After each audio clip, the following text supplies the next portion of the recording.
Akash TV online, the centre of healthy culture, সুস্থ সংস্কৃতির প্রাণকেন্দ্র। Akash TV online, the centre of healthy culture, সুস্থ সংস্কৃতির প্রাণকেন্দ্র। মঞ্চে বসা সম্মানিত ব্যক্তিবর্গ, সামনে বসা মুসলমান ভাইরা, পর্দার আড়ালের সম্মানিতা মা এবং বোনেরা, প্রশাসনের ভাইরা, প্রাণ প্রিয় নোয়াখালীবাসী, বাংলাদেশের 64 জেলার ভেতরে জেলার একটা নাম আছে, এখানে আলেমদের বাস বেশি। কোন এলাকায় আলেম যদি ইন্তেকাল করে পুরা জাতি ওই এলাকা থেকে ধ্বসে যায়। সুতরাং এই এলাকার আলেম ওলামা যারা আছেন তাদের সম্মান মর্যাদা কামনা করছি।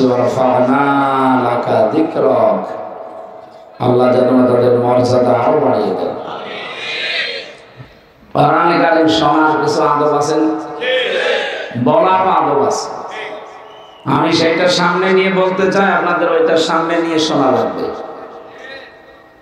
বিশাল আয়োজন করতে গিয়ে এদের একটা বছর, আমার মনে হয় সে 20 সাল থেকে এরা পেছনে লেগে আছে, যখন জেলে গেছি ওই সময় থেকে। যদিও আমার জন্য কষ্ট হয়ে যাচ্ছে, কোথায় সে কুষ্টিয়া, কোথায় নোয়াখালী, আসতে একদিন লাগে। তারপরে অসুস্থ শরীর নিয়ে আজকে প্রায় 3টা হয়ে গেল। কুষ্টিয়ায় সকালে একটা করেছি 8টা থেকে 9টা পর্যন্ত, এসার পরে একটা ছিল কোন জায়গায় যেন কুমিল্লা, আর এই যে এখানে। আমার বাসা লাগবে না, আপনারা সাহায্য করেন, সহযোগিতা করেন, আমি যেন কথা বলতে পারি ঘন্টাখানিক ক্লাস আকারে ইনশাল্লাহ। কথা তো সব শুনেই ফেলেছেন। মৌলানা ইসমাইল সাহেব যখন এখানে কথা বলেছে তখন আবার কি কথা শুনবেন। তারপর কোরআনের কথা কিয়ামত পর্যন্ত যারাই বলুক শেষ করতে পারবে না। আল্লাহ রাব্বুল আলামিন যার যতটুকু যোগ্যতা আমাদের দিয়েছেন, আমরা যেন কোরআনের পেছনে ব্যয় করি। দল মত নির্বিশেষে এই অনুষ্ঠানে যারা রাতের বেলা ধৈর্য এবং সহ্য নিয়ে বসে আছেন, বলেন আলহামদুলিল্লাহ। কোরআনে কারীম শোনার আদব 2টা। 1 নম্বরে চুপ থাকতে হবে, 2 নম্বরে শুনতে হবে। শুধু শোনা না, ফাস্তামিউ দিয়েছেন আল্লাহ, মনোযোগ সহকারে শোনা লাগবে। কারণ এটা ইবাদত আরম্ভ হয়ে গেছে। এটা কি চলছে? ইবাদত চলছে। 2 নম্বরে আমরা যারা বলতে আসি, আমাদের আল্লাহ কিছু দায়িত্ব দিয়েছে। আল্লাহ রাব্বুল আলামিন বলেন, ওয়ানসালনা ইলাইকা যিকরা লিতুবাজ্জিনা লিন-নাস মা নুজিলা ইলাইহিম ওয়া লাআল্লাহুম ইয়াতাফাক্কারুন। হে নবী, কোরআন আমি আপনার কাছে এই জন্য দেইনি যে আপনি শুধু সোমাকে মাথার উপরে রেখে দেবেন, না। লিতুবাজ্জিনা লিন-নাস, এটা মানুষের কাছে স্পষ্ট আকারে বর্ণনা দেবেন। কোন মানুষ? লাম শব্দ ব্যবহার করা হয় জীবিত মানুষদের জন্য। লাম শব্দের প্রায় 13টা অর্থ আছে। অন্যতম অর্থ হচ্ছে জীবিত মানুষদের ক্ষেত্রে লাম ব্যবহার করা হয়। এখানে আল্লাহ লিন-নাস দিয়ে জিন্দা মানুষদের সামনে কোরআনের ব্যাখ্যা করার আদেশ দিলেন। দুঃখজনক হলেও সত্য, এই 15.5 বছরটা আমরা জীবিত মানুষদের কোরআন শোনাতেই পারিনি। শোনাতে আসলে বাধা দিত। আপনি শোনাবেন, শোনান, মরে গেলে পড়েন। যে লোকটা কোরআনে কারীম শুনতে বাধা দেয়, ওই লোকটার বাবা মারা যাক, আমারে ডাক দিয়ে বলবে, হুজুর বাপ মরে গেছে, কোরআন পড়ে দেন। তো তোর বাপ তো মরে গেছে, কোরআন পড়ে করবে কি? পড়ে লাভ হতো যদি জীবিত থাকতে কোরআন মেনে চলতে পারত। আমি স্পষ্ট বলছি, মানুষ মারা যাওয়ার পর এই যে বসে বসে যারা কোরআন পড়েন, একটা বানানো নিয়ম। আমি কোন ইসলাম থেকে নিয়েছেন বলেন তো, যে মরে গেলে ওর সামনে পড়া লাগবে? হাদা বায়ানুল লিন-নাস, এখানে লাম আছে। আল্লাহ বলেন এই বর্ণনাটা জীবিত মানুষদের জন্য অবদান, এটা পথ নির্দেশিকা ও মাউইজাতান। এটা উপদেশ সম্বলিত লিল মুত্তাকিন, যে মানুষগুলো ভয় করে চলে আল্লাহকে। ওরা কোরআন শরীফের যেখানে আপনি কোরআন কেন্দ্রিক কথা পাবেন, কোন জায়গায় মরা মানুষকে আপনি শোনান, ইন্নাকা মাইয়িতুন ওয়া ইন্নাহুম মাইয়িতুন, হে নবী আপনি ইন্তেকাল করবেন, ওরাও মারা যাবে। কোরআনে কারিমে সূরা ফাতিরের ভেতরে আল্লাহ বলেন যারা মারা যায় আপনি তাদেরকে কিছু শোনাতে পারবেন না। তো মরে গেলে কোরআন পড়া লাগবে, সিস্টেম তো আমরা চালু করি, এই জালেমদের একটা ব্যবস্থা করে দিয়েছি যে জীবিত মানুষদেরকে শোনানোর দরকার নেই, এই জন্য ওরা এত বাধা দিত। ও মনে করতো যে মরে গেলে তো পড়া হচ্ছে, এই সিস্টেম এখন পাল্টানো লাগবে। এখন কোরআনে কারিম পড়তে হবে, শোনাতে হবে, বোঝাতে হবে, মানাতে হবে জীবিত মানুষদের। প্রথম তিনটার সাথে হয়তো অনেকে আমরা একমত আছি, পড়তে হবে, শুনতে হবে, শোনাতে হবে, মানাতে হবে। কি এই 4 নাম্বারটার সাথে অনেকের মিল নেই। যে বলি কোরআন শুধু পড়লে হবে না, শুধু শুনলে হবে না, মানলেও হবে না, এটা মানাতে হবে। কারণ কোরআনে কারিম যতদিন মানার পরিবেশ তৈরি না হবে, আপনি জিবরাইল ফেরেশতাও যদি নাজিল হয়ে বাংলাদেশে আসে, তাও হালালকে হালাল, হারামকে হারাম জিনিসে মেনে চলতে পারবে না। নবীজির হাদিস মান কোরআনা ফাস্তাজহারাহু, যে ব্যক্তি কোরআন পড়ে আর কোরআনকে ইজহার করার চেষ্টা করে, এখানে ইজহার মানে শুধু প্রকাশিত করা না, ইজহার মানে স্পষ্ট করা না, ইজহার মানে বিজয় করা। যতদিন পর্যন্ত এই দেশে কোরআন বিজয়ী না হবে, যত নিয়ম নীতি এই দেশে আছে সবার উপরে কোরআন বিজয়ী থাকা লাগবে। আর এই উদ্দেশ্যে যত নবী আর রাসূল আপনি দেখেন, প্রত্যেকেই তার যুগে দিন কায়েম করা এই দায়িত্ব পেয়েছিলেন। বিশ্ব নবীকে আল্লাহ কোরআনে কারিমে বারবার আদেশ দিয়েছেন, ওয়াল্লাযী আরসালা রাসূলাহু বিল হুদা ওয়া দীনিল হক লিইয়ুযহিরাহু আলা দীনি কুল্লি। এটা লিইয়ুযহিরাহু দিলেন কেন? যত নিয়ম নীতি দুনিয়ায় আছে সবার উপরে এটাকে নিয়ে আসা লাগবে। আজ বাংলাদেশ সহ বিশ্বে 4,500 ধর্মের মানুষ আমরা আছি।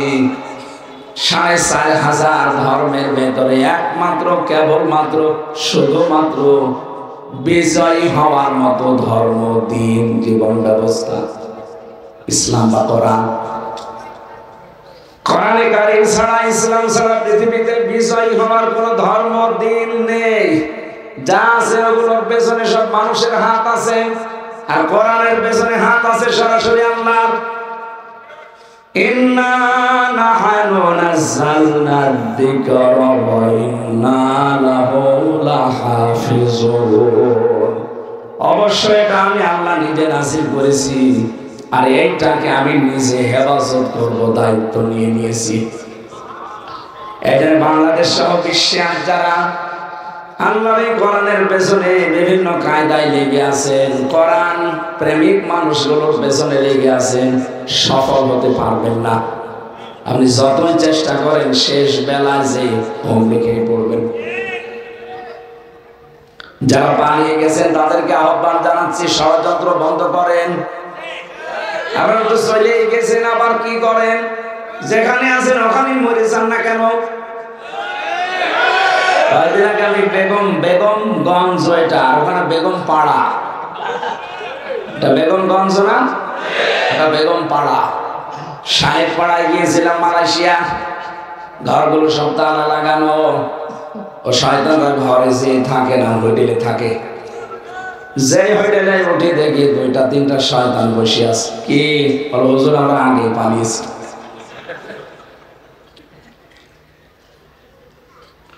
কি করলেন এই টাকাগুলো? বাইরে প্রচারের মাধ্যমে এখন ঘরেও থাকতে পারেন না। যে এত ভয় আল্লাহ ভেতরে ঢুকিয়ে দিয়েছে, সাহেব পাড়া যে থাকবেন পিটিয়ে মেরে ফেলবে জনগণ। কয়েকদিন আগে উপর দিয়ে যাচ্ছিলাম, পাইলট আমার বলছে, হেলিকপ্টারের পাইলট, যে এই যে প্রতিষ্ঠানগুলো এখনো সংস্কার পুরাটা হয়নি। আমি তো শয়তানদেরকে বহন করি বেশি। আমার মাঝে মাঝে চিন্তা হয় যারা টাকা পাচার করেছে, এক একটা বছরে বাংলাদেশ থেকে 42,000 কোটি টাকা পাচার হয়েছে। এই টাকাগুলো যদি পাচার না করে দেশে কর্মসংস্থান তৈরি করত, 36 লাখ যুবক এখন শিক্ষিত বেকার পড়ে আছে। এই মানুষগুলোর কর্মসংস্থান হয়তো আর ওদের মরণের আগ পর্যন্ত দেশ থেকে কেউ নামাতে পারতো না। শয়তানগুলো টাকা সব পাচার করে করে বিভিন্ন জায়গায় এখানে যা করেছেন, মাপ পাওয়ার অযোগ্য হয়ে গেছেন আপনারা। এত ঋণের বোঝা আমাদের মাথার উপরে দিয়ে গেলেন। এদেশে এখন কেউ জন্ম নিলে 1,10,000 টাকা তার মাথার উপরে ঋণ, মানে জন্মগত ভাবে ঋণী। দেশটাকে ফকলা করে ফেলেছেন। একটু দাঁড় করানোর জন্য যারা চেষ্টা চালিয়েছে, তাদের প্রতিষ্ঠানগুলো বেনামে নামে বিভিন্ন ধোয়া তুলে সব আত্মসাৎ করলেন। ইসলামী ব্যাংক থেকে এই শয়তানরা 80,000 কোটি টাকা মারিকাটি করেছে। কোন প্রতিষ্ঠান তো সেভাবে বানাতে পারো না, খালি মানুষেরটা নষ্ট করতে পারো। এই প্রতিষ্ঠান তো কত লক্ষ লক্ষ মানুষের কর্মজীবন তৈরি হয়েছিল, এখন ফকলা করে দিলেন আপনি।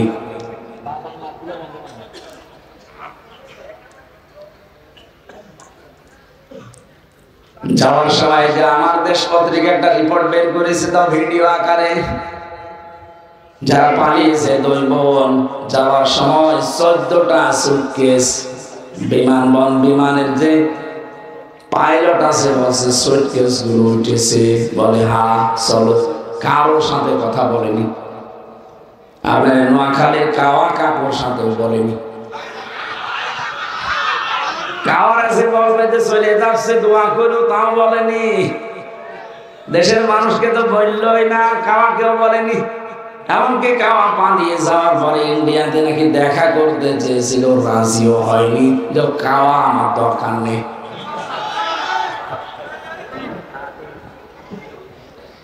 যারা যা করেছেন, মাঝে মাঝে আমার চিন্তা হয় এদের জীবনী নিয়েছে কি করলো তারা।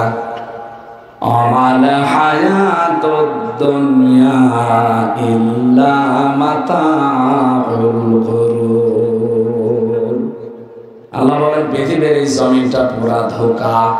এটা কি পুরাটাই ধোঁকা। বলতে পারেন আমার মা বাবা, হ্যাঁ ওটা আপনার মা বাবা আমার জন্য ধোঁকা। সন্তানাদি, স্ত্রী পুত্র, দুনিয়ার বাড়ি গাড়ি, চাকরি বাকরি, ব্যবসা বাণিজ্য, ক্ষমতা, সব ধোঁকা। আমাদের কুষ্টিয়ার হানিফ সাহেবের পাশে এমনিতেই 50 জন করে বসে থাকতো, অথচ ওই মানুষগুলো এখন এই 5 তারিখের পরে পুরা উঠিয়ে গেছে।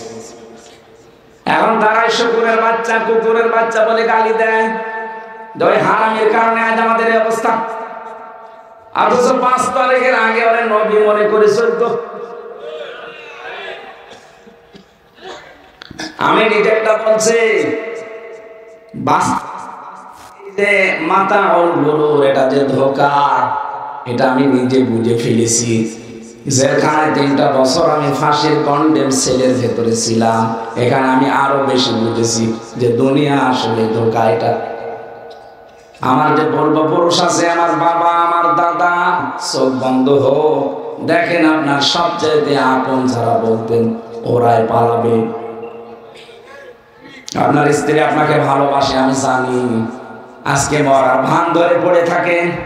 লোকজন যদি বলে আপনার স্বামী তো মারা গেছে, যে খাটে থাকেন খাটের নিচে তাকে কবর দেওয়া হবে, জীবনে কোনো কবর আছে হবে না। অথচ এই খাটটা তৈরি করতে আপনি বাম হাতের ইনকাম পর্যন্ত করেছিলেন। এই কথা বলবেন। আমি আশা করছি দুনিয়ার জীবনের টাচ দিলে আপনি বুঝে ফেলেছেন। সুতরাং এই ধোঁকা, এই প্রতারণামূলক জীবনের সন্ধানে নেমে আমরা যেন আসল জীবন হারিয়ে না ফেলি। কারণ তারা ঈমান এনেছিল কিন্তু তাগুত ছেড়ে দেয়নি, তাগুতের সাথে সম্পর্ক রেখে ঈমান এনেছিল। আর যারা তাগুত ছেড়ে দিয়ে ঈমান এনেছে আপনি তাদের দিকে তাকান। ডক্টর শফিকুল ইসলাম মাসুদ 57 দিন রিমান্ডে ছিল, এরপরও তাকে টলাতে পারেনি। আপনি কয়দিন ছিলেন বলেন তো রিমান্ডে? রিমান্ড বসেন। আমি মাত্র 10 দিন থেকে অসুস্থ হয়ে গেছি, এখন আমি স্বাভাবিক না। ওরা বিভিন্ন যন্ত্র নিয়ে এসে বলতো এটা দিয়ে আমরা নখ তুলে ফেলি। একটা জীবিত মানুষের সামনে যন্ত্রপাতি নিয়ে যদি বলে এগুলো দিয়ে আমরা তুলি, এর সাথে লাগিয়েও দেয় যে খালি টান দেবে। বলেন তো জীবন আপনার সময় থাকার কথা।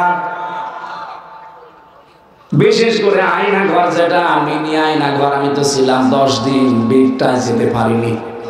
হঠাৎ রাত 12টা-1টার সময় 8-9 জন কালো মুখোশ পরা এসে বলে রেডি হন। কি করবো রেডি হয়ে? তার মানে বলে আপনার শেষ। চোখ বেঁধে দেয়, হাত বেঁধে দেয় পেছনে, গাড়ির ভেতরে ফেলে দেয়, সারা রাত গাড়ি ঘোরায়, কোথায় যে নিয়ে যায় কিচ্ছু জানি না। হঠাৎ রাত 3টা-4টার দিকে চোখ খুলে দেয়, দেখবেন গাজীপুরে জঙ্গলে অথবা ওই মধুপুর টাঙ্গাইল জঙ্গলে। কি এখানে কে বলে দৌড় দে, যেই দৌড় দেবেন পেছন থেকে গুলি করে বলবে ক্রস ফায়ার হয়ে গেছে। এইরকম ছিল জীবন, হাতে নিয়ে থাকা লাগে। সরাসরি ওসি এসে বলতো আপনার হাত পা এমন ভাবে ভেঙে দেব সারা জীবন দাঁড়াতে পারবেন না, ভিক্ষা করে খাওয়া লাগবে। বিশাল একটা স্বপ্ন নিয়ে আপনি আছেন, সব চোরমার। এরকম কঠিন মুহূর্তেও টলাতে পারেনি, কারণ ঈমানই নিছে তাগুত ছেড়ে দিয়ে। আর যারা তাগুত ছেড়ে না দিয়ে ঈমান এনেছিল, বাইতুল মুকাররমের ইমাম বানিয়ে দিয়েছে, ভয়ে পালিয়ে চলে গেছে।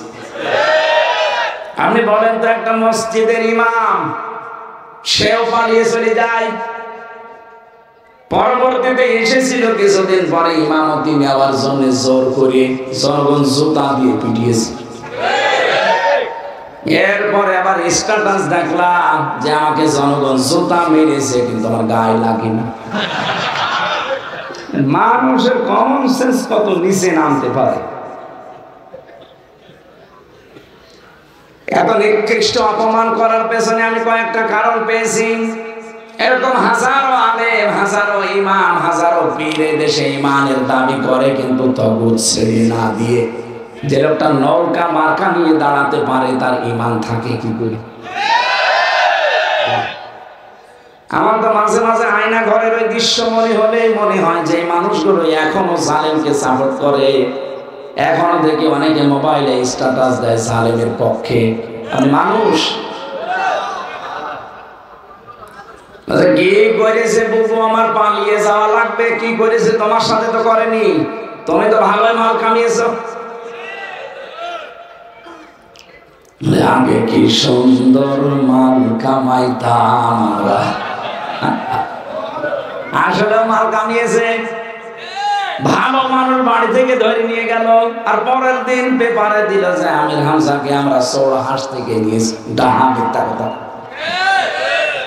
আমার বাবাকে ডাক দিয়ে বলেছে যে টাকা যদি এক্ষুনি 10 লাখ না দেন 50টা মামলা দেব। বেচারা গ্রাম্য মানুষ এমনি ভয় আছে যে রিমান্ডের কথা শুনেছো তাড়াতাড়ি দিয়ে দিয়েছে। মাঝে মাঝে আমি আকিস গ্রুপে চাকরি করতাম, ওদের ক্ষতি 32 লাখ টাকা মালিকের কাছে নিয়েছে। যে আমার মালিক সেই দিন বলছিল যে এসে বলে যে টাকা দেন 10 লাখ। কেন? মনে আছে টাকা আমার কাছে পায়, ওর বাবা টাকা রেখে গেছে, সে টাকা নিতে। 3টা বছরে মামলা এতবার চেষ্টা চালিয়েছে, সিএমএম কোর্ট, জজ কোর্ট, হাইকোর্ট মিলে না হবে না। 30-32 লাখ টাকা তারা খেয়েছে, তারপর নতুন করে আবার মামলা দিয়েছে। একটা ব্যবসা খুলে নিয়েছিল। এই কয়েকদিন আগের কথা, বগুড়া এক মাহফিলে, 7 দিনের আগে ছিল মাহফিলটা। ওসি আমাদের তাড়া দিয়েছে মাঠের ভেতর দিয়ে প্রায় 2 কিলোমিটার। ধানের জমিন দিয়ে দৌড়াতে হাত পা কেটে আমি তো অন্ধকারে ধরতে পারিনি, কিন্তু গাড়িটা ধরে নিয়ে গেছে। গাড়ি আর ড্রাইভার নিয়ে গেছে থানায়, টাকা নিয়েছে বিভিন্ন মানুষকে ভয় দেখিয়ে। মাওলানা আব্দুল বারী সাহেব ছিল, তার কাছে 1,13,000 টাকা নিয়েছে। কিন্তু 5 তারিখের পরে পট পরিবর্তন হয়ে গেলে ওর নামে বিভাগীয় মামলা, ওরা এখন একেবারে পাঠিয়ে দিয়েছে কক্সবাজার। আমি রংপুর থেকে আসার সময় সিরাজগঞ্জ গোল চত্বরে বসে এক দোকানে চা খাচ্ছি, দেখি উনি চলে এসেছে, কার কাছে খবর নিয়ে চলে এসেছে। এসে আমার বলছে, হুজুর আসসালামু আলাইকুম। কে আপনি? বলছে আমি সে ওসি আজাদ। আরে ভাই আপনাকে খুঁজছি, এদিকে আসে। কোথায় ছিল? বলছে আমি তো পালিয়ে পালিয়ে বেড়াচ্ছি। আমার এখন পাঠিয়ে দিয়েছে একেবারে সেই কক্সবাজার। আমার চাকরি থাকবে কি যাবে, টলমল অবস্থায় আছি, আপনি আমার মাফ করে দেন। একটা বরদোয়া দিয়েছিলেন এক মাহফিলে, ওর পর থেকে লোকজন আমার খুঁজে বেড়াচ্ছে। এই দেখেন আমি কি সুন্দর দাড়ি রেখেছি, 3 মাসে দেখলাম দাড়ি এত বড় বড় হয়ে গেছে। আমরা মাফ করে দিয়েছি, কিন্তু টাকা ফেরত দেন। মাফ করে দেবো, কিন্তু টাকাটা তো ফেরত দেবেন। আমি বিনা কারণে আমার দাঁড়িয়ে 2 কিলোমিটার মাঠের ভেতরে আমি মাফ করে দিয়েছি যান, কিন্তু টাকা তো আমার একা না, মাওলানা বারী সাহেবের টাকা, টাকাগুলো দেন। আমার বছর তো টাকা নেই না, মাল তো কম কামাননি, টাকা ফেরত দেওয়া লাগবে। 7 দিন সময় দিয়েছিলাম, দেখলাম টাকা দিয়েছে 1,13,000 টাকা। বলছে হুজুর আর পারবো না। ঠিক আছে না। আমার মনে হয় বাংলাদেশের ইতিহাসে এই প্রথম যে কোনো পুলিশ টাকা ফেরত দেয়।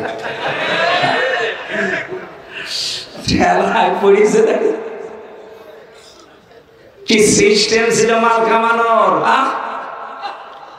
ভালো মানুষ হয়ে আছে, মুরব্বী মানুষ ঘরে, চোখ খুলে দেখছে থানার হাজতে। কি গো তুই গাছ কেটেছিস কখন?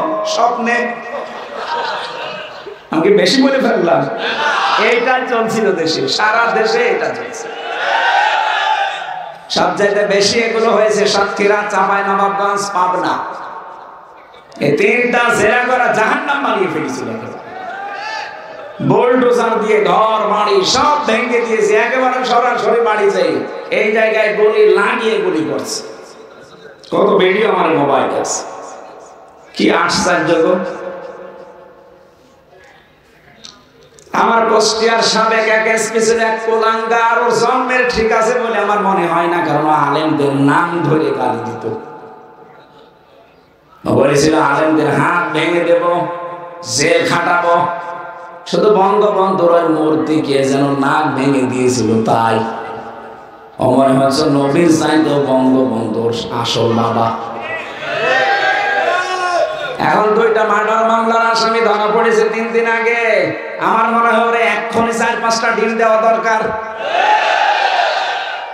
শয়তান সব বলে ফেলবে, কেন কেন কি করেছে, আর এই সচিবালয়ে আগুন লাগার পেছনে কারা দায়ী সব বলতে পারবি। আলেমদের বিরুদ্ধে যারাই অবস্থান নিল, আমি একটা কেউ ভালোভাবে যেতে দেখছি না। কালামানিকের কি অবস্থা, কলার পাতায় শুয়েছিল, এমনকি ওর বিসিও উড়ে গেছে। আপনি যে জিজ্ঞাসা করেন, আমি যেখানে ছিলাম তার পাশের রুমেও আছে এখন। কারারক্ষীর সাথে মাঝে মাঝে আমার তো দেখা হয়, বছর বছর রাতের বেলা শুধু কাকায়, বিসি নেই। তোর বউ থাকবে,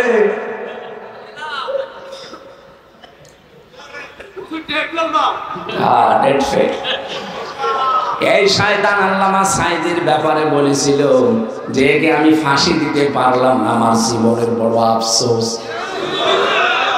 এবার ফাঁসি দে। আমার নোয়াখালীবাসী, বাংলাদেশের 64 জেলার ভেতরে নোয়াখালী, কুমিল্লা মানুষ এমনি আপনাদের ভালোবাসে, কারণ এখানে বললাম না আলেমরা বেশি বাস করে। কিন্তু আবু জেহেল যেখানে ছিল, নবীজি ওই জায়গায় ছিল।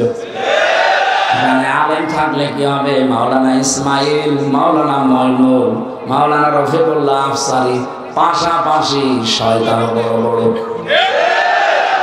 এখানে আলেম যেমন বড় বড়, শয়তানও বড় বড়। কি কথা বলতো, কথাবার্তা শুনলে আমার মনে হয় মানুষের সব কিছু গরম হয়ে যেত। মরণের ঘর থেকে আল্লাহ ঘুরিয়ে নিয়ে আসলে একটু শুকরিয়া আদায় কর না। আবার পেছনে লেগেছে ইসলামের, আবার পেছনে লেগেছে মানবতার। তুই মরণে তো আজরাইল থেকে আসলি না সিঙ্গাপুর থেকে, কি অবস্থা তুই দেখলি? তোর চেহারা দেখলে মানুষ ভয় পেত। আল্লাহ একটু সুস্থ করে একটু শুকরিয়া আদায় কর না। ও শয়তানের বৃদ্ধি মনে আরো বেড়েছিল। দুনিয়াকে যারা টার্গেট বানিয়ে দেয়, মহান আল্লাহ তাদের আখিরাত নষ্ট করে দেয়। ইন্নামা নুমলি লাহুম লিয়াজদাদু ইসমা ওয়া লাহুম আযাবুম মুহিন। মানুষের পাপের বোঝা যখন পরিপূর্ণ হয়ে যায়, আল্লাহ পাক বলেন ওকে আমি অপমানজনক শাস্তি দেই। আমি বাংলাদেশের সাথে একটা আয়াতের হুবহু মিল পাচ্ছি এখন। সূরা নমল 20 নম্বর পারা, না 19 নম্বর পারার 20 নম্বর পৃষ্ঠা 7 নম্বর লাইনের 52 নম্বর আয়াতে। আপনি বাড়িতে একটু বাংলা অর্থ আর তাফসীর মিলাবেন। এই বাংলাদেশের সাথে খাপের খাপ, মুমতাজের বাপ মিলে যাবে। একটু দেখেন তো আমার কাছে। ফাতিল কাবয়তুহুম খাবিয়াতান বিমা সালামু। আল্লাহ বলেন এই সেই ঘরগুলো, আল্লাহ বাইতুন না দিয়ে বয়ুত বহুবচন দিয়েছেন। আল্লাহ পাক বলেন এই সেই ঘরগুলো খাবিয়াতান, জনশূন্য করে দিয়েছি, পরিত্যক্ত বানিয়ে দিয়েছি, বিমা সালামু, এদের জুলুমের কারণে।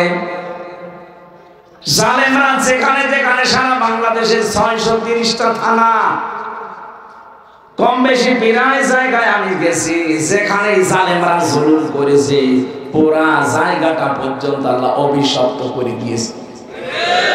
আপনি জালেমদের বাড়ি ঘরের দিকে তাকাবেন। আমার কুষ্টিয়ার হানিফের বাড়ি এখন গণ টয়লেট হয়ে গেছে। আপনাদের কালা কাকড় বাড়িটা ওইরকমই। এই পাশের জেলা কুমিল্লা, মানুষের বিরুদ্ধে সবচেয়ে বেশি এই দেশে ইসলামের বিরুদ্ধে যারা ঠান্ডা মাথায় ষড়যন্ত্র করেছে, এই লাকসামের ওই লোকটা একটা। তার বাড়ি ঘর দেখেন, বাড়ির সামনে লিখে দিয়েছে মানুষ আয়না ঘর। জানেন যে অধিকাংশ বাড়ির নিচের আমি খবর জানি, কারণ অধিকাংশ মানুষকে যারা টর্চার ছেলে নিয়ে জুলুম অত্যাচার করতো তাদেরকে পরে ছেলে পেতাম।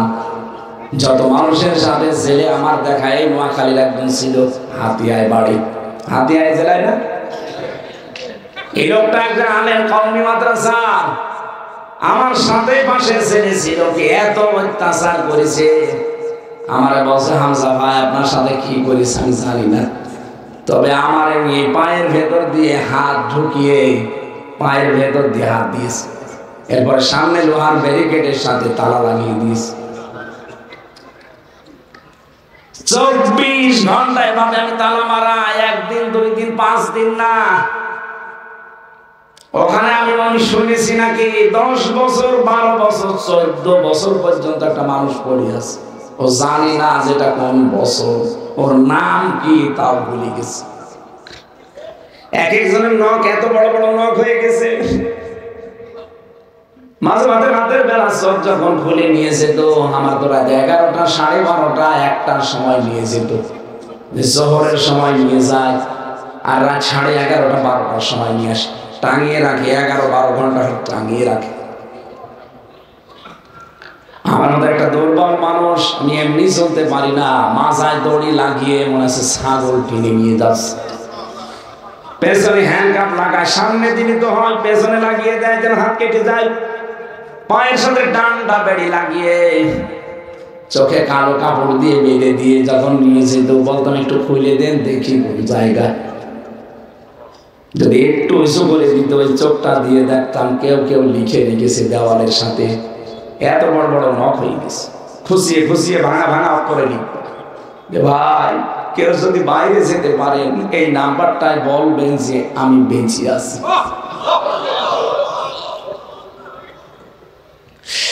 1.5 মিনিট 2 মিনিট সময় দেয় 24 ঘন্টার ভেতরে টয়লেট করার।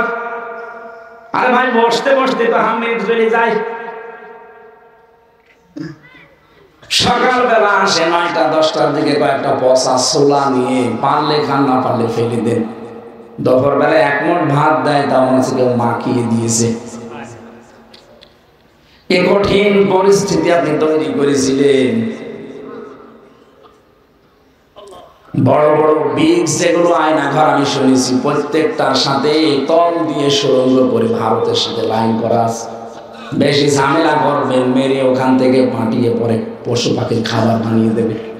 বহু মানুষকে আমার সামনে বলেছে যে আমরা বহু মানুষকে মাছের খাবার বানিয়ে দিয়েছি। বহু মিথ্যা কথা আমাকে দিয়ে লিখিয়েছে যে এগুলো বলবেন আদালতে। না, একটা কথা আমার না, জামাত ইসলামের বিরুদ্ধে, আকিস গ্রুপের বিরুদ্ধে না, এগুলো আমার বলা সম্ভব না। বলছে যদি না বলেন আপনার বউ তুলে নিয়ে আসবো। চরিত্র কত নিচে নামলে এই কথা বলতে পারে কোন আলেমকে বলেন তো?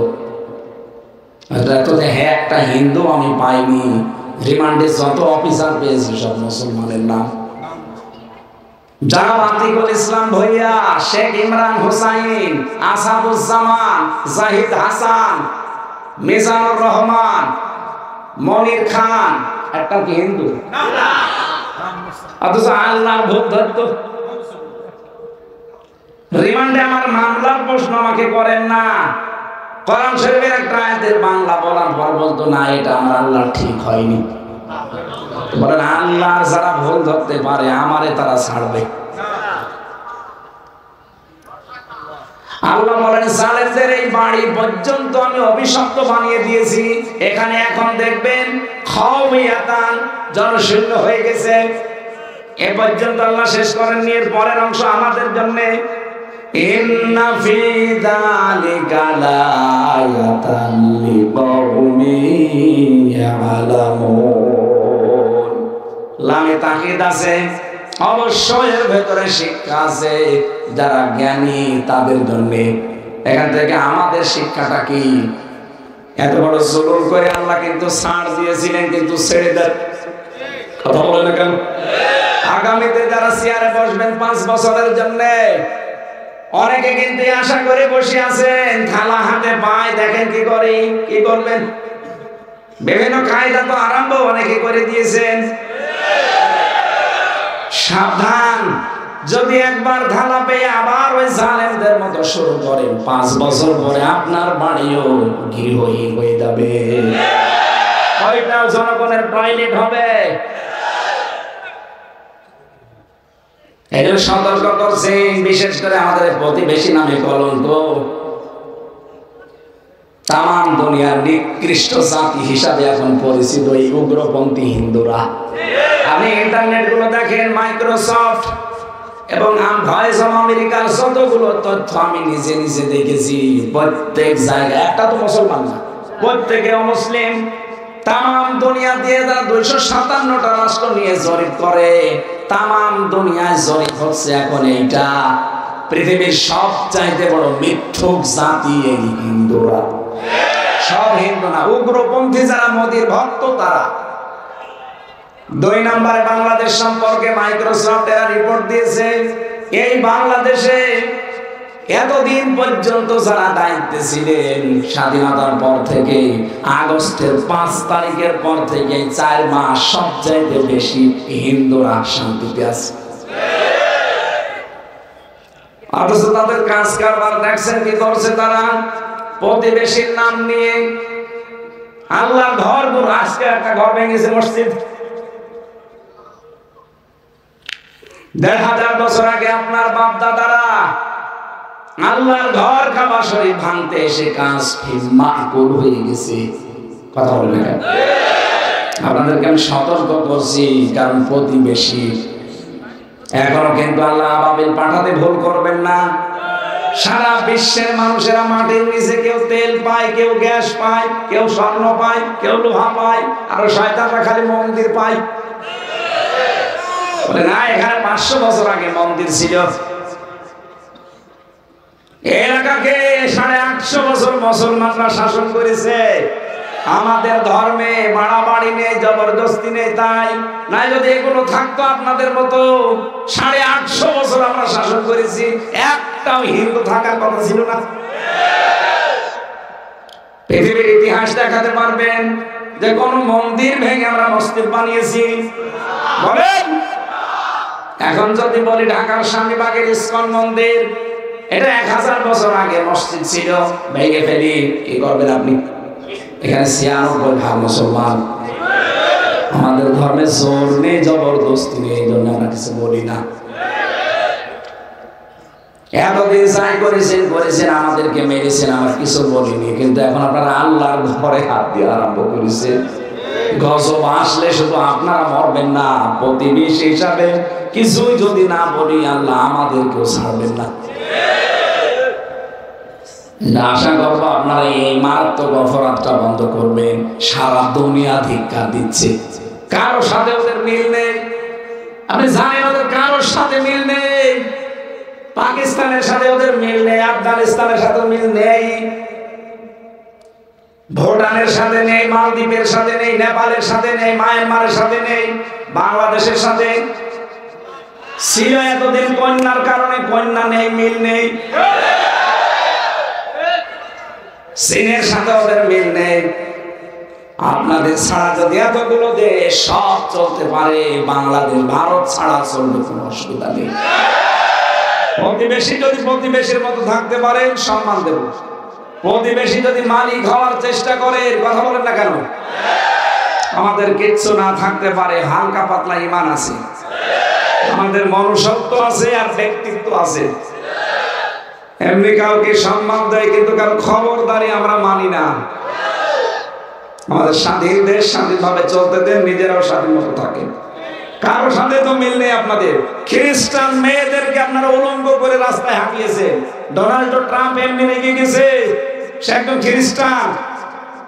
সে কয়েকদিন আগে ঘোষণা দেয়নি যে আমি জানুয়ারির 20 তারিখে শপথ নেব, ভারতীয় 16 লাখ আমার দেশে আছে, সব ফেরত পাঠাবো। দাদা, আপনার কিন্তু ধুতি আর পরার সময় পাবেন না। একবার যখন 16 লাখ চলে আসবে, এদিকে বাংলাদেশের সাথে আপনার সব কাট। আমরা এখন ব্যবসা করছি পাকিস্তানের সাথে, তুরস্কের সাথে, চীনের সাথে।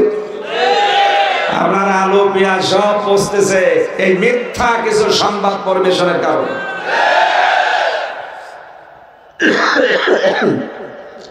আমি জানি একটু করলে সোজা হবে না, এরপরও সতর্ক করার কথা ছিল, আমরা করলাম। আপনার মনে যা লাগে এখন আপনি তাই করেন। সম্মানিত ভাইরা, এই জন্য জীবিত মানুষদের যে নাম নিয়ে আমি এই পর্যন্ত এসেছিলাম, 15.5টা বছর আমরা জীবিত মানুষদেরকে তাফসীর শোনাতে পারিনি। শোনালেও 14 রকমের জায়গায় পারমিশন নেওয়া লাগতো, কিন্তু এখন আল্লাহ পুরা উল্টিয়ে দিয়েছেন। এখন জীবিত মানুষদেরকে শোনাতে হবে এবং মানানোর পরিবেশ আমরা তৈরি করতে চাই। কারণ মানার পরিবেশ যতদিন না হবে, আপনি যত বড় ইমাম হন আর কাবা শরীফের ইমামও যদি এসে বাস করেন, হালালকে হালাল, হারামকে হারাম জেনে মানতে পারবেন না। কত পুলিশ এখনো ঘুষ খায় না? কথা বলে না কেন? এই জন্য খায়, কারণ হালালকে হালাল, হারামকে হারাম জেনে তারা মানতে পারছে না। ও ঘুষ খাবে না, উপরে এখনো শয়তান বসে আছে। এটা বন্ধ করার জন্য সবাই ঐক্যবদ্ধ হওয়া লাগবে। আমিরে জামাত ডক্টর শফিকুর রহমান এইটাই চাচ্ছে। আমি ক্ষমতা চাই, ক্ষমতা আমাকে দেন, আমার কোনো দরকার নেই। আমি 4 দিন তার সাথে এক ঘরে ছিলাম জেলখানা। লোকটার ভেতরে ইখলাস আছে, এই লোকটার আল্লাহর প্রতি তাওয়াক্কুল এত বেশি, এমনি তার কথার এত তাসির হয় না। আপনি তো ভগর ভগর করে 8 ঘন্টা বকেন, কেউ তো কুকুরও শোনে না। আর তার 2 মিনিটের কথা আরশ পর্যন্ত আল্লাহ পৌঁছিয়ে যায়। কথার ভেতরে এগুলো তৈরি করতে হলে ভেতরে মাল থাকা লাগে। তার এক একটা সেজদা আধা ঘন্টা 45 মিনিট কেটে যায়, আপনি 1 মিনিটও সেজদা দেন না। আল্লাহর সাথে আপনার কোনো সম্পর্ক আছে? আমরা চাচ্ছি এরকম কিছু মানুষ আসুক। গাইবান্ধায় আমিরে জামাতের আগে একজন হিন্দু পুরোহিত ঠাকুর, সে বলেছে এই লোকটা যদি রাষ্ট্রপতি হয় আমরা সবচেয়ে বেশি নিরাপদে থাকবো। হিন্দু যদি আশা করতে পারে, আমাদের কি হয়েছে? আমরা চাই এরকম কিছু মানুষ যাক, 151 জনের মতো, যারা যে কোরআনের 4টা আইন পাশ করবে।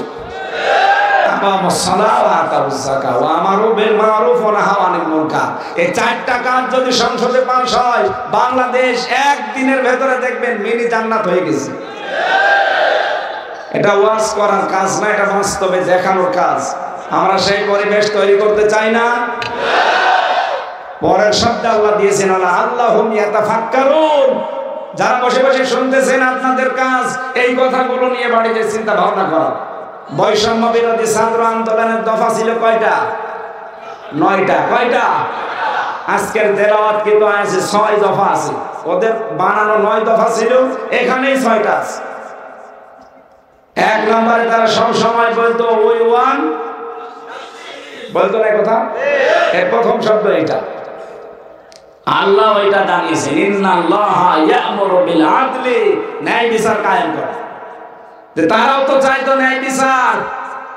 আসেন তো আল্লাহর এই আয়াতের ভেতরে যে 6টা পয়েন্ট আছে, আমরা একটু আমাদের জীবনে আছে কিনা দেখি।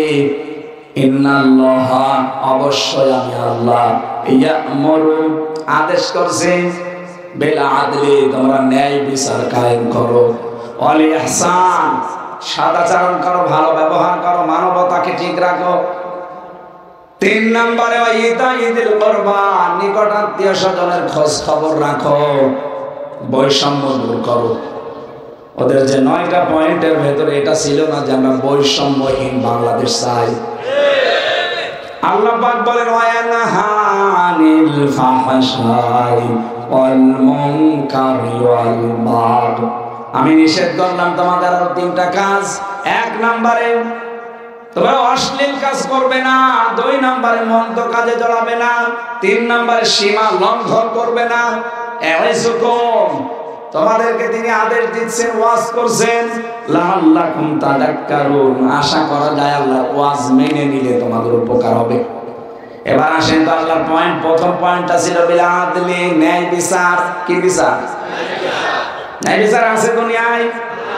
ইসলাম না থাকলে ন্যায় বিচার হয় না। আমি নিজে প্রমাণ। আমার এই ঠুনপ মামলা 3টা বছর আপনি ঘোরালেন, সাজা লাগিয়ে দিলেও তো মাত্র 3 মাস জেলে থাকা লাগে আমার। কারণ আমাকে সন্দেহ করে ধরেছিলেন, আমার কোন ভিত্তি পাননি। অথচ এই মামলাটা স্বাধীনের পরে শুধু তুলতে দেরি। বিচারপতি এভাবে দেখে বলছে, আমির হামজা, এই মামলা তো কোনো মাল নেই, কি দেখে বিচার করবো, যা সব খালাস করে দিলাম একেবারে। এতদিন জামিনই দিত না, এখন বলছে খালাস। আমি বলতেও গিয়েছিলাম যে বিচারপতি 3টা বছর তো এটা আপনার কাছে ছিল, তখন তো কিছু বললেন না। এখন বলছেন যে কোনো মাল নেই, আগে মাল ছিল।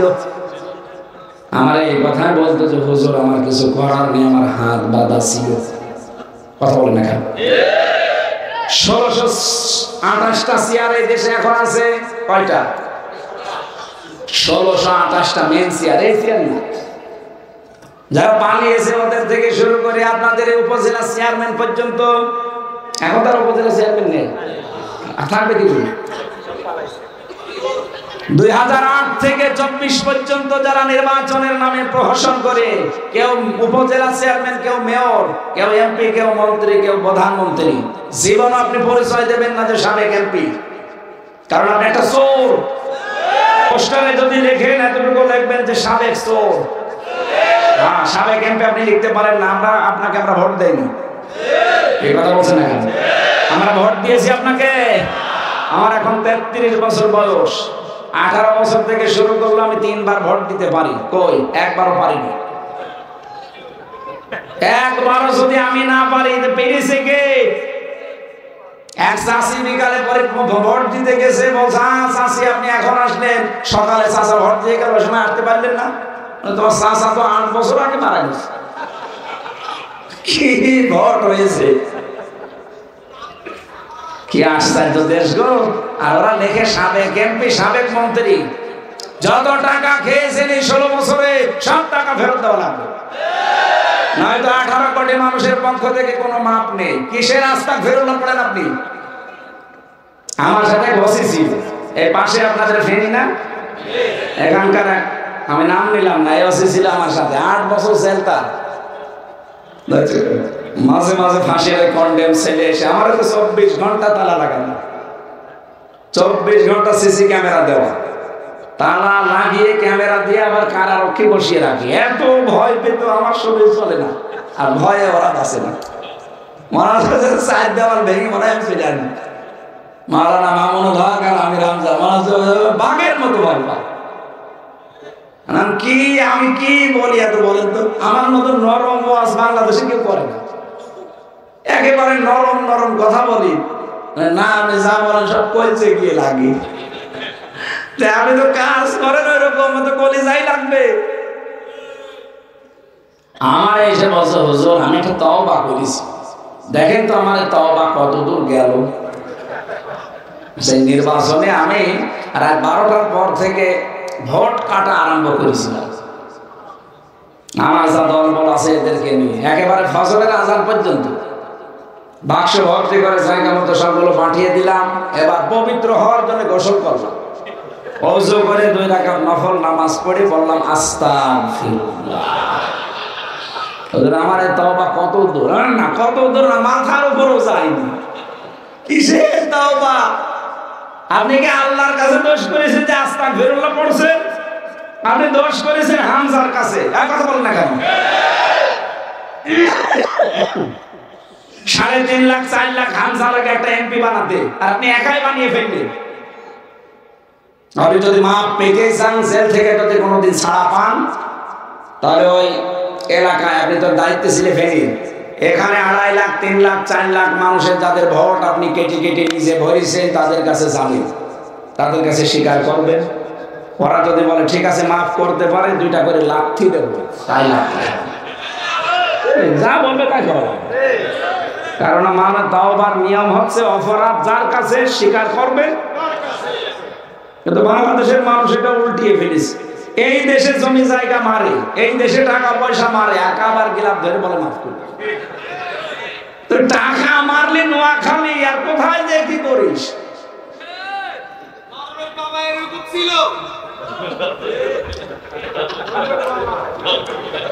আমি এবার তাফসিরে যাচ্ছি, দেখেন তো আলেম যারা আছেন, আমি আদলের ব্যাখ্যা পড়েছিলাম। আদল মামান আলাদা লগা দানওয়া শারহান, আদল কি, কত প্রকার, কাকে বলে? তাফসিরে ফিজিল আল কোরআন সাইয়্যিদ কুতুব লিখেছেন আদল প্রধানত 3 প্রকার। কয় প্রকার? 3 প্রকার। এই আয়াতটা নাযিল হওয়ার ঐতিহাসিক যে প্রেক্ষাপট, হযরত উসমান ইবনে মাযউন রাদিয়াল্লাহু তাআলা আনহু, ওরা আরব জাহানে ওই সময় 3 জন উসমান ছিল। একজনের নাম ওসমান ইবনে আফফান, যেটা নবীজির জামাই। বিশ্ব নবী তাকে এত বেশি পছন্দ করেছিলেন, একটা মেয়ে মারা যাওয়ার পরে আরেকটা বিয়ে দিয়েছিলেন। নবীজি মাঝে মাঝে বলতেন আমার যদি মেয়ে আরেকটা থাকতো আমি আরেকটা ওসমানকে দিয়ে দিতাম। এখানে যারা আমরা জামাই আছি, এখানে একটা শিক্ষা আছে। নবীজির 2টা মেয়ে দিয়ে আরেকটা দিতে চায় কি জামাই পেয়েছিলেন? আমরা জামাই, শ্বশুর শাশুড়ি একটা দিয়ে টেনশন আছে, এটা বাদ নিয়ে নেব না। আমাদের জামাই, আমরা যারা আসলে এরকম জামাই হতে পারিনি, কি জামাই পেয়েছিলেন বিশ্ব নবী, নিজের 2টা দিয়ে আরেকটা দিতে চান। ইনি একজন ছিলেন ওসমান ইবনে আফফান রাদিয়াল্লাহু তাআলা আনহু, আর একজন সাহাবী বহনকারী খাবার, তার নাম ওসমান ইবনে তালহা। এখন যিনি বর্ণনা দিচ্ছেন ইবনে কাসির থেকে, শানে রাসূলের ভেতরে যার নাম বললাম ওসমান ইবনে মাযউন, নবীজি খাবার এই যে হাতিনের সাথে হেলান দিয়ে বসে আছেন, লোকটা সামনে দিয়ে যাচ্ছিল। বিশ্ব নবী তাকে ডাক দিলেন, এদিকে আসো। হঠাৎ করে তাকে ডাকে পাশে বসালেন। কথা বলবেন তো, জিজ্ঞাসা করবেন যে কি খবর না, তাকে ডাক দিয়ে পাশে বসিয়ে নবী অন্যদিকে ঘুরে ফেলেছেন। হঠাৎ মনে হচ্ছে কার সাথে তিনি কথোপকথন করছেন। 1টা 2টা না, কয়েকটা কথার তিনি মনের জবাব দিলেন এভাবে। উনি মনে করছে আমারে ডাক দিয়ে নবীজি কি কথা বলে কার সাথে, দেখি না তো কাউকে। অনেকক্ষণ পরে যখন শেষ হয়ে গেল, বলেন ইয়া রাসূলুল্লাহ কার সাথে কথা বলেন? ডাক দিলেন আমাকে, কথা বলেন অন্যজনের সাথে। নবীজি বলেন এই মাত্র জিবরাইল আমাকে 6টা আদেশ দিয়ে একটা আয়াত নাযিল করে শুনিয়ে গেল। ইন্নাল্লাহা ইয়া'মুরু বিল আদলি, অবশ্যই আমি আল্লাহ তোমাদের আদেশ করছি তোমরা ন্যায় বিচার করবা। কি বিচার? আদলের প্রথম অর্থ আল্লাহর সাথে আপনাকে আদল করা লাগবে। 2 নম্বরে রাসূলুল্লাহর সাথে আদল করা লাগবে। 3 নম্বরে সৃষ্টি জগতের সাথে আদল করা লাগবে। আল্লাহর সাথে আদল হচ্ছে যে স্বীকৃতি আপনি দিয়ে এসেছেন, আলাস্তু বিরাব্বিকুম। সঙ্গে সঙ্গে আমরা বলেছিলাম আলু বালা। কথা বলেন না কেন? এই স্বীকৃতি যারা দিয়েছেন ওইটা যেন দুনিয়ায় আপনি ঠিক রাখেন। আপনি কিন্তু রবের স্বীকৃতি দিয়েছেন। পৃথিবীতে কেউ যদি রব আল্লাহকে মেনে চলতে পারে, কবরে সে বলতে পারবে রব্বি আল্লাহ। দুনিয়াতে রব আল্লাহকে মানতে হলে 5টা বিষয় লক্ষণীয়। কয়টা? আপনি 5টা মানেন কিনা তাহলে দেখেন। যদি মানতে পারেন কবরে আপনি বলতে পারবেন রব্বি আল্লাহ, আমার রব আল্লাহ ছিল। 1 নম্বরে রব মানে সৃষ্টিকর্তা, 2 নম্বরে রব মানে পালনকর্তা, 3 নম্বরে রব মানে মাবুদ, 4 নম্বরে রব মানে আইনদাতা, 5 নম্বরে রব মানে অভিভাবক। এই 5টা বিষয় দুনিয়াতে যদি সত্যি মানতে পারেন, কবরে যেতে দেরি ফেরেশতা প্রশ্ন করলে মার রব্বুকা, রব্বি আল্লাহ বলে ফেলতে পারবেন। তাহলে আল্লাহর সাথে আদল হবে আমাদের রবকে দুনিয়াতে ঠিক রাখার মাধ্যমে। প্রথম অর্থ বলেছিলাম সৃষ্টিকর্তা হিসাবে আপনার আল্লাহকে মানি কিনা। আমাদের সৃষ্টিকর্তাকে আরো জোরে বলেন। আমাদের লালন পালন করেন কে? নাকি আমার চাকরি, আমার ব্যবসা, আমার বাণিজ্য? না, এ বিশ্বাস যার ভেতরে যত দৃঢ় হবে দুনিয়া সম্পর্কে তত বেশি গাফেল হয়ে যাবে। ওর ভেতরে এমন মজবুত ঈমান তৈরি হবে লাং ফিসামা লাহা, কোনদিন ওই মানুষকে আপনি টলাতে পারবেন না। আমি বয়ান করার প্রথম 4-5 মিনিটের ভেতরে কিন্তু এই পয়েন্টটা বলেছিলাম, কেউ যদি ইবাদত করতে চায় তার আগে তার শর্ত সে ঈমান আনবে। ঈমান আনতে চায় তার শর্ত সে তাগুত ছাড়বে। তাগুত ছেড়ে যারা ঈমান আনে এই মানুষগুলো ঈমান আর টলে না। আর তাগুত ছেড়ে না দিয়ে ঈমান আনলে কিছু হলে তার ঈমান নষ্ট। এটা একেবারে বাস্তব উদাহরণ বললাম। ওরাকে 57 দিন রিমান্ডে যেভাবে পৃথিবীর ইতিহাসে এভাবে কাউকে আমাদের এই জামানায় কাউকে মেরেছে আমি পাইনি। এখনো পর্যন্ত এই গিরাগুলো ওনার ব্যথা করে। দেওয়ার ভাইয়ের লজ্জা স্থানের ভেতরে ফোটা করে এই যে ঢুকিয়েছিল তার গরম করে আগুন দিয়ে একেবারে লাল টক টক করে ওইটা লজ্জা স্থানের ভেতরে ঢুকিয়েছে। তার প্রসঙ্গ পর্যন্ত নষ্ট হয়ে গিয়েছিল। আল্লাহ মানার মেহের পানি করে মাসিয়ে দিয়েছে তারে। কত কঠিন পরিস্থিতি, আমি তো নিজে সাক্ষী। আমারে বলতো মাঝে মাঝে যে দেলাওয়ারকে এইভাবে পিটাতাম, এইভাবে লাথি দিতাম, ফুটবলের মতো পিটিয়েছি পুরা ঘরের ভেতরে। আমার গায়ে হাত তোলেনি কিন্তু আমার টাঙিয়ে রেখেছিল। আমার মাজা ওই দিন থেকে ব্যথা এই দেওয়ার ভেতরে এখনো পর্যন্ত আমি স্বাভাবিক হতে পারিনি। কত কঠিন পরিস্থিতি তৈরি করেছিল এই মানুষগুলোর উপরে। এক চুলও টলাতে পারেনি, এক চুলও টলাতে পারেনি। আর যে মানুষগুলো তাগুত ছেড়ে না দিয়ে ঈমানের দাবি করতো বিশাল বিশাল চোখ পাকায় দিয়ে, মত জান্নাত থেকে পালিয়ে এসেছে, অথচ ঝড় পাল্টালে ঈমান হারিয়ে গেছে। ঝড় উঠে এসেছে কুমিল্লা, এই নোয়াখালী ওর বাতি নিভে গেছে। আল্লাহর সাথে যদি আদল আপনি করতে চান এই 5টা বিষয় দুনিয়ায় মানেন কিনা আপনি দেখেন। 3 নম্বরে বলেছিলাম মাহবুদ, রব মানে যিনি ইবাদত পাওয়ার যোগ্য তার ইবাদত করা লাগবে। 4 নম্বরে রব মানে আইনদাতা, আপনি কার আইনের পেছনে ধরেন? আপনি তো আদল করতে পারছেন না আল্লাহর সাথে, 100 ভাগ ধরা খাবেন। আলাহুল খালকু ওয়াল আমরু, সৃষ্টি যার আইন চলবে তার। সুতরাং আল্লাহর আইন বাদ দিয়ে বাংলাদেশে মানুষের তৈরি করা আইন যারা কায়েম করতে চায় এরা আল্লাহর সাথে শিরক করছে। কথা বলেন। বাংলাদেশে 96% মুসলমান শুধু আদমশুমারিতে আর ভোটার আইডি কার্ডে, আর শুধু মুসলমানই দেওয়া আছে, খাতনা করা আছে। তাছাড়া আমার মনে হয় মুশরিকের দিক থেকে যদি এখন জরিপ করা যায়, এদেশে 100 ভাগের প্রায় 70-80 ভাগ মুশরিক বের হবে। যদি এখন নিয়ম পাল্টাচ্ছি, আগস্টের 5 তারিখের আগে আমরা জানতাম এদেশে মাত্র 100 জনের 15 জন কোরআন কায়েম হোক তারা চাইতো। এখন এই 3 মাসের ব্যবধানে 100 জনের 58 জন মানুষ চাচ্ছে কোরআন কায়েম হোক।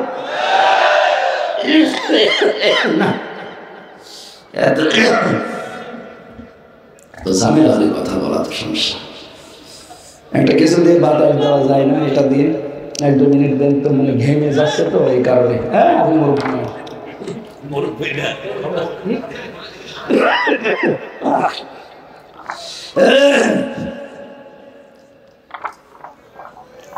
ঠিক আছে।